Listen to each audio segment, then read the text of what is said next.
We're into June, so we have a not-so-small sample of the 2018 season, and now the All-Star ballot is open for voting.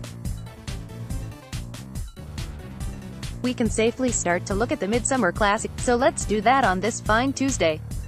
I'll take a look at both leagues in separate posts, with this one being the American League. You can find my NL picks here. The All-Star Game this season takes place in DC's Nationals Park on Tuesday, July 17th. Both rosters will consist of 20 position players and 12 pitchers.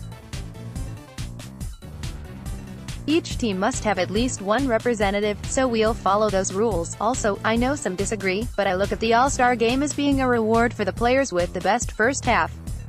I don't take career pedigree into consideration. This is a subjective exercise, after all. And, yes, I obviously hate your favorite team.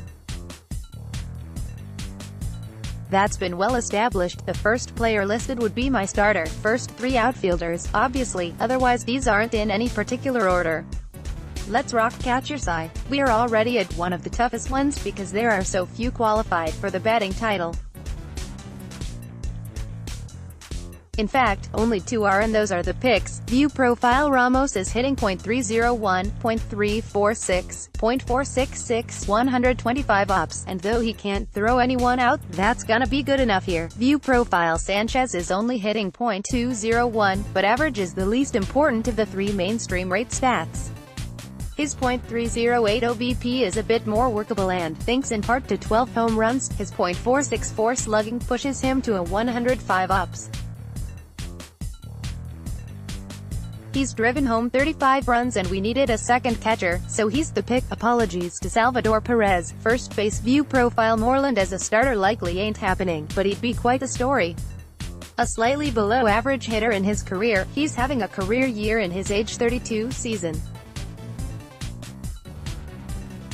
He's slashing .305, .369, .631, 160 ops, with 12 doubles, 2 triples. He only had 3 previously in his entire career, and 10 homers. View profile: Abreu leads the majors with 21 doubles, is hitting .300, .358, .521 with 9 homers and 32 RBI, and he gets us a White Sox player.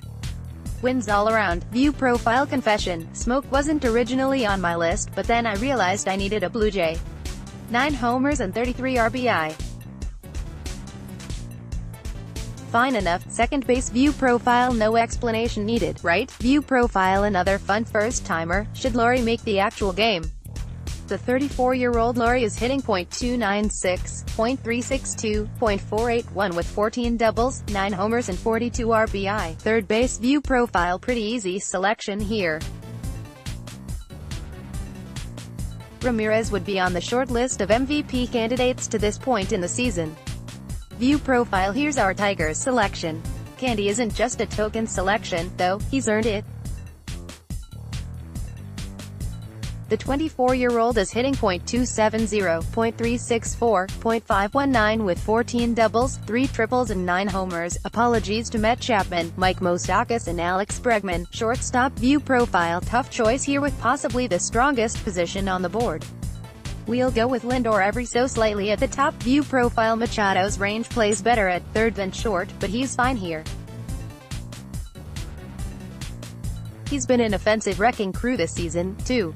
Hopefully, he's still on the Orioles by the time the team is actually selected. View profile: Simba has long been the single best defensive player in baseball. Yes, he is, and if you're arguing, you are wrong, but he's added offense to his arsenal. He's hitting .330, .397, .460, 138 ops this season. Apologies to Gene Segura, Carlos Correa and Xander Bogaerts. Outfield. View profile: View profile: View profile Come on. Easy 3 here. View profile: Benintendi is following up his excellent rookie season with an even better second act, slashing .296, .381, .537, 141 ops, with 15 doubles, 5 triples, 9 homers, 41 RBI, 41 runs and 9 steals. Not to the extent Betts is, but he's a stat sheet stuffer. He also has 5 outfield assists. View profile: Rosario had a game for the ages this past weekend, hitting 3 homers including a walk-off shot. He's now up to .317 with a .573 slugging percentage, the latter only trailing Betts, Trout, J.D.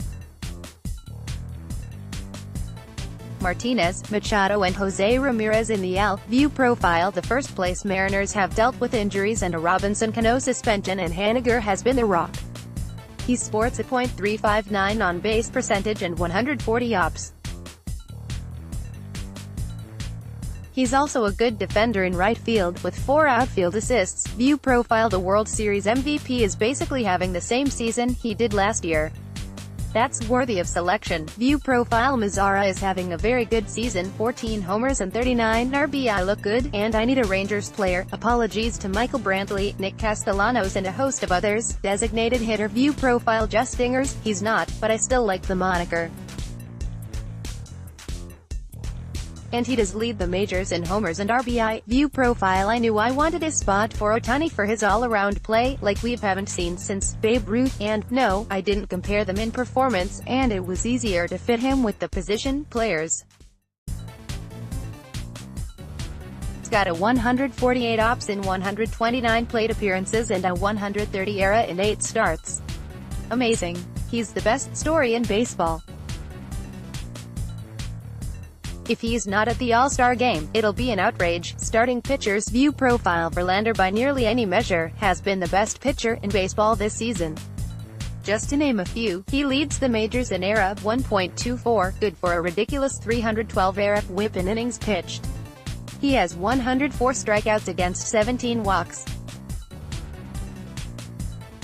Mercy. View profile. Severino is having a season that would be the Cy Young frontrunner most seasons, 9-1 with a 2.20 ERA in 102 strikeouts in 86 innings. View profile. Cole getting away from Pittsburgh into Houston made good on him being the #1 overall pick once upon a time. He's 6-1 with a 2.20 ERA and leads the AL with 116 strikeouts. View profile. Ignore the record, as the Indians' bullpen has been costly and run support inconsistent, especially early. Bauer has a 2.77 ERA and 97 strikeouts in 78 innings. View profile. Make it 7 straight years for the spindly Sale. View profile. Last year's Cy Young winner is having an even better season in some regards. View profile. The numbers overall are good enough, but Paxton found another gear in May, going 3-0 with a 1.67 ERA and 51 strikeouts in 43 innings. View profile. The lanky Rays lefty is 7-3 with a 2.36 ERA, 0.94 WHIP and 88 strikeouts in 76 1/3 innings. He's one of the most underrated players in the game. Apologies to Daniel Mengden, Charlie Morton, his last start cost him here, actually, and Rick Porcello. Relief pitchers. View profile. Diaz leads the majors in saves with 21 and has 52 strikeouts in 31 2/3 innings. View profile. Chapman is doing this thing again. View profile. Trinan has been utterly filthy this season, pitching to a 0.95 ERA with a 0.99 WHIP and 35 strikeouts against 5 unintentional walks. He'll work overtime, too, with 10 outings of more than an inning. View profile. 1 spot left and we need a Royals rep. Fortunately, Herrera's on the board. He's pitched to a 0.79 ERA and 0.71 WHIP. He's only struck out 19 in 22 2/3 innings, but he hasn't walked anyone yet. Seriously. 0 walks. Apologies to Chad Green, Craig Kimbrell, Lou Trevino, Colin McHugh and James Pazos. Matt Snyder's All-Star Picks lineup: 1. Jose Altuve, 2B2. Mike Trout, CF3.